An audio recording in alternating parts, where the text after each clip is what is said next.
It was the late spring of 1945, in the ruins of Germany, where fires still lingered beneath collapsed stone and smoke rolled across the silent skeletons of cities. An unexpected convoy wound its way through the wreckage.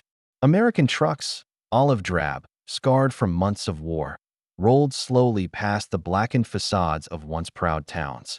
Inside, exhausted women in torn Wehrmacht auxiliary uniforms sat shoulder to shoulder. Their eyes were hollow, their hands shaking. For months, they had served as clerks, radio operators, nurses, and signal personnel for a regime that no longer existed. Now, the Third Reich had fallen, and they were prisoners. At first, they expected the worst. They had seen what Allied bombs could do to a city, what vengeance might look like when the victors finally crossed the Rhine. They whispered rumors of camps, of humiliation, of brutality. Some believed they would never see home again. The road ahead felt like a march into the unknown. Where mercy was too fragile a word to trust, the convoy entered a camp ringed by barbed wire, near a quiet valley somewhere in France. Rows of wooden barracks stretched into the distance, guarded by young American soldiers in crisp uniforms who seemed as startled to see them as the women were to see the guards' calm faces. There were no shouted orders, no dogs, and no blows. The gates closed quietly behind them, and for the first time since Berlin's final air raid, silence felt strange. The American camp was not what they expected. Clean paths lined with gravel replaced the mud of the front. The air smelled faintly of pine, soap, and something they had nearly forgotten: warm food. In the distance, a line of prisoners walked toward a long wooden building from which steam drifted through open vents. The women stared, confused. A corporal gestured, motioning them forward. They were told, in firm but polite English, to leave their belongings outside. Inside, the temperature rose. They entered a hall of mist and light. The sound of rushing water filled the air.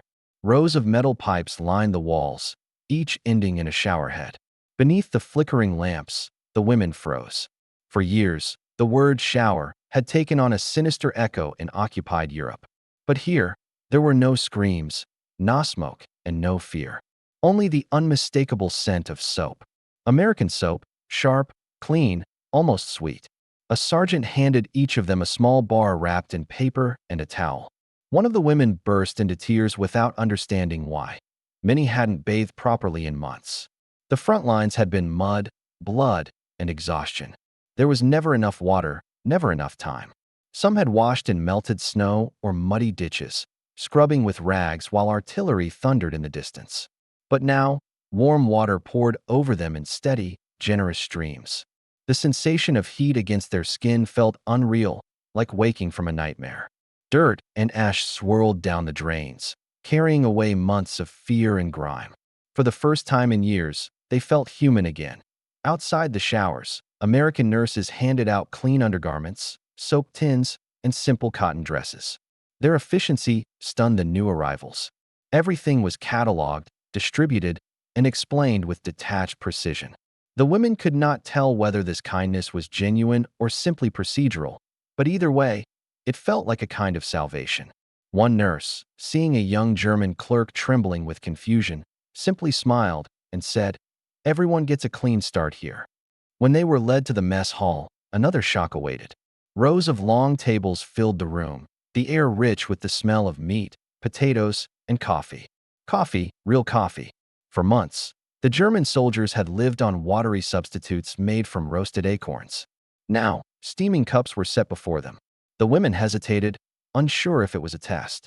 The guards merely nodded. One of the younger Americans said, "Eat up, ma'am," in a soft southern accent, and went back to ladling stew. They ate slowly at first, then hungrily, almost greedily. The soup burned their tongues, but they didn't care. It was the smallest things that disarmed them. The clean sheets, the order, the discipline without cruelty. Every morning, the prisoners were counted and assigned duties: kitchen work, laundry, and clerical sorting. But the punishments were mild, the tone almost bureaucratic. To women who had lived under a state of perpetual fear, this was disorienting. One prisoner wrote later that she could not comprehend how her captors could be so efficient and yet so humane. "We had been told the Americans were animals," she recalled, "but they treated us like guests who had lost their way." Some of the guards were only a few years older than the prisoners. They had fought through France and Belgium, seen their friends die in hedgerows and fields, and yet here they stood, quietly maintaining order among former enemies. One corporal confessed privately that he felt sorry for the women. "They look more scared now than when we were shooting," he said. "They don't know how to stop fighting inside." In the evenings, the camp lights dimmed early. The women lay awake on their bunks, hearing the hum of the American generator and the distant murmur of guards talking about home. Places like Kansas, Ohio, and Texas. Some of the prisoners began to weep softly. They weren't thinking of Hitler or victory anymore. They were thinking of their mothers, of lost brothers, of the lives stolen by a war that had turned ordinary people into instruments of destruction. Then came medical inspections. Doctors moved methodically through the barracks, checking wounds, malnutrition, and infections. One German nurse, once proud of her service, broke down when a young American medic bandaged her feet and said, "You're safe now." The phrase seemed absurd. How could safety exist in captivity? Yet she found herself believing it, if only for a moment. Later, she wrote that it was the first time in years she had felt warmth without fear. Outside the wire, the world was collapsing. Germany was in ruins. Millions of refugees wandered across shattered roads. Cities like Dresden and Hamburg smoldered. The women did not know if their families had survived or if they would ever return home. But inside the American camp, they found something unexpected: discipline without cruelty, control without terror. It was not freedom, but it was dignity. And for people who had lived under the shadow of a regime that prized obedience over compassion, that difference was staggering. One night, as a storm rolled across the valley, lightning illuminated the camp's perimeter fence. A German radio operator, barely 20, watched from her bunk and whispered to her companion, "If this is defeat," she murmured, "then it feels like waking up." But that awakening was only the beginning of a deeper reckoning, one that revealed a truth more unsettling than any interrogation. The German women, now prisoners under American authority, began to realize that their captors were not the monsters they had been taught to fear. They were organized, practical, and almost gentle. Yet beneath that civility was a vast machinery of logistics and efficiency that mirrored, perhaps surpassed, the very systems the Reich had once boasted of. The hidden advantage lay not in weaponry, but in infrastructure. The United States Army had perfected the art of human management and industrialized compassion. Every prisoner, no matter how small her role in the war, was processed through the same system: registration, medical evaluation, sanitation, nutrition, and psychological stabilization. These were not random acts of mercy.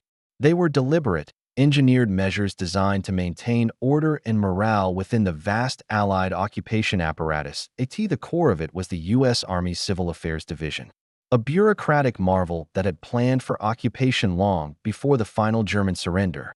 In warehouses across Britain and France, they had stockpiled everything from canned meat to medical soap. The hot water that stunned the German prisoners had been made possible by field-engineered boilers, mobile systems built by the Army Corps of Engineers.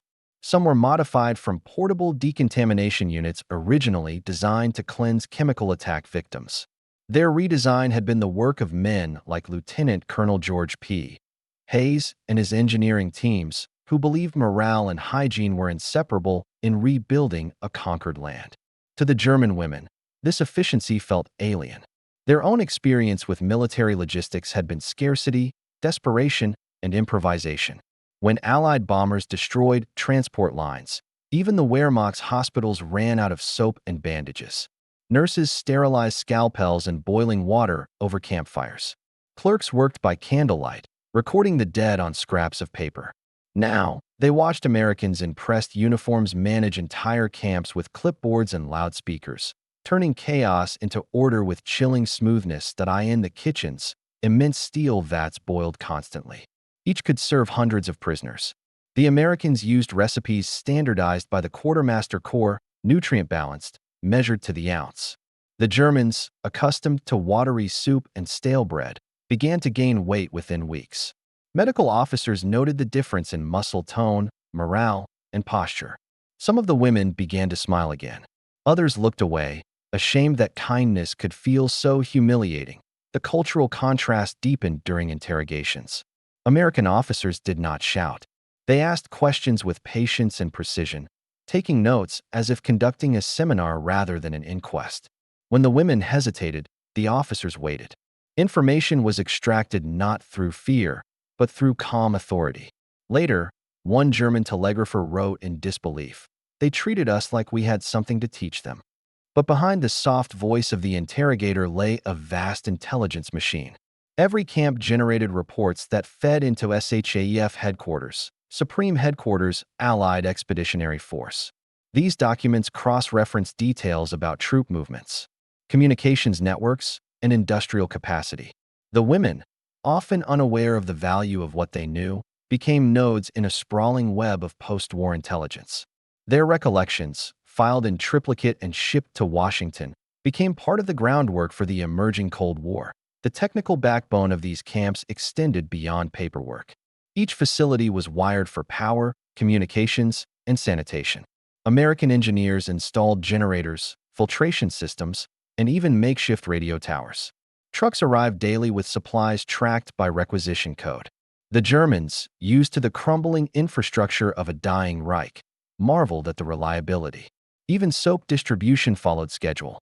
When shortages threatened, improvised field factories melted surplus bars into new shapes, an act of recycling both practical and symbolic. The prisoners soon realized that this precision was not limited to their captors' administration. It extended to their weapons, their vehicles, and even their rations. The same culture that had built mass-produced jeeps and Liberty ships was now rebuilding occupied Europe one careful step at a time.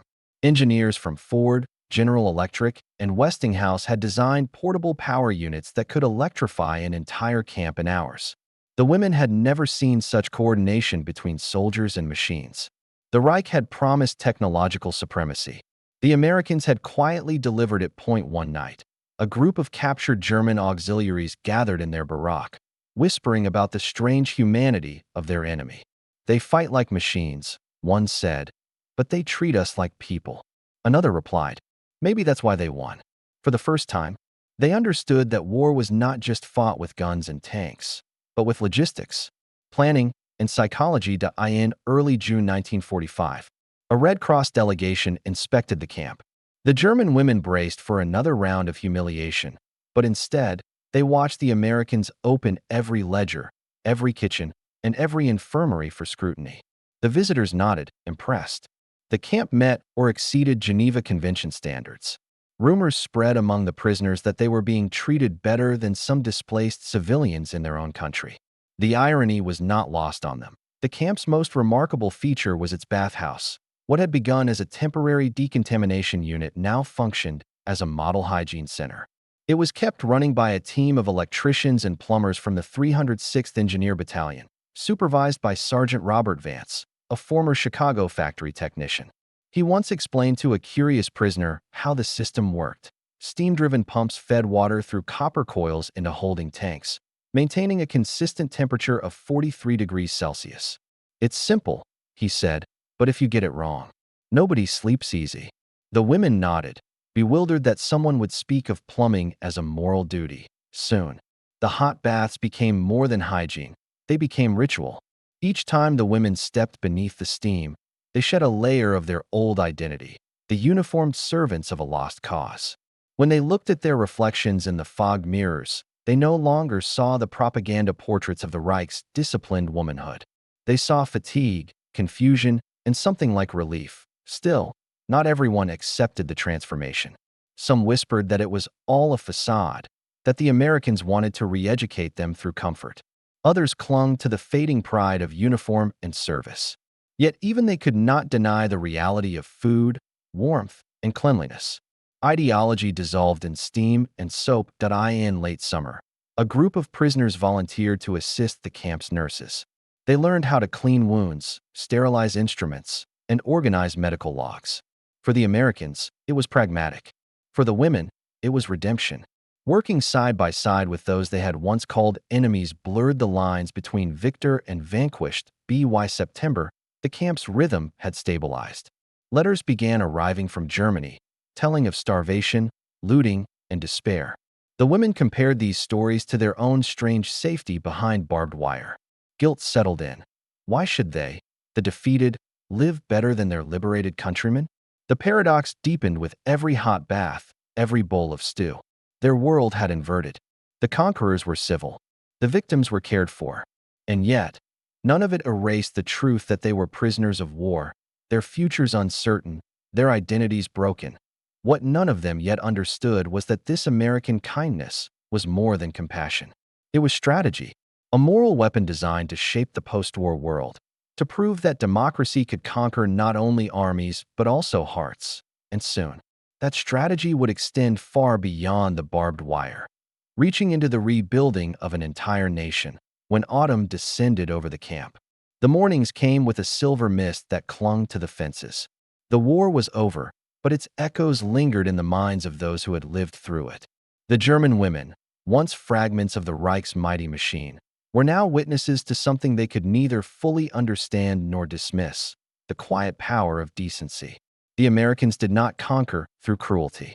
They conquered through order, through discipline, and through a kind of humanity that struck deeper than any weaponed as weeks turned to months. The women began to change. Some started keeping diaries, simple reflections written on scraps of paper, cataloging the routines of their captivity. "We are fed. We are warm. We are treated fairly," one wrote. It feels strange to write those words. Their tone shifted from suspicion to reluctant gratitude, then to introspection.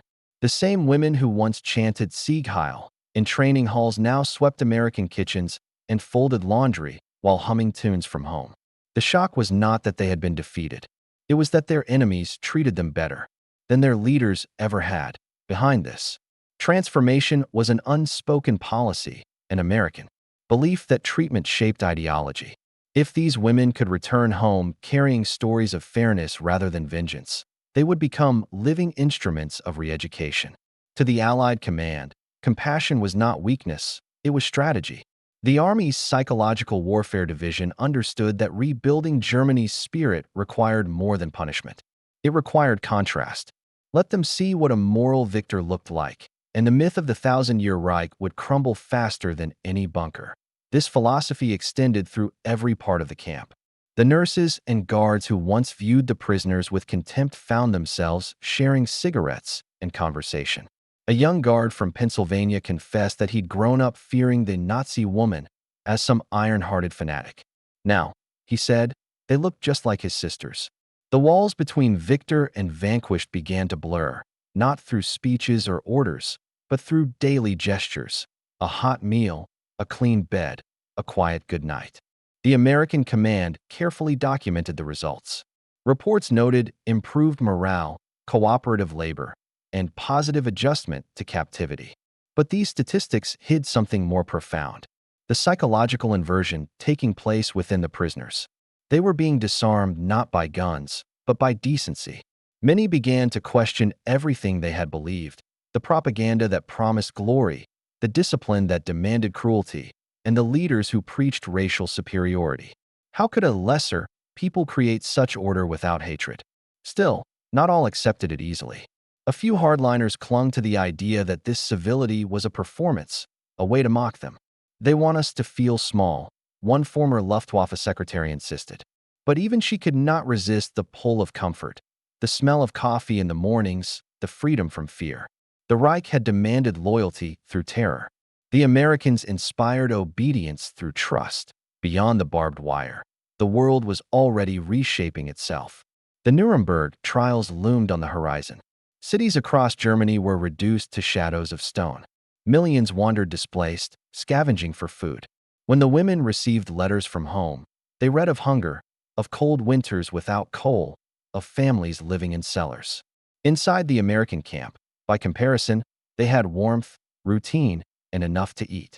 The guilt was unbearable. Some sought redemption through work.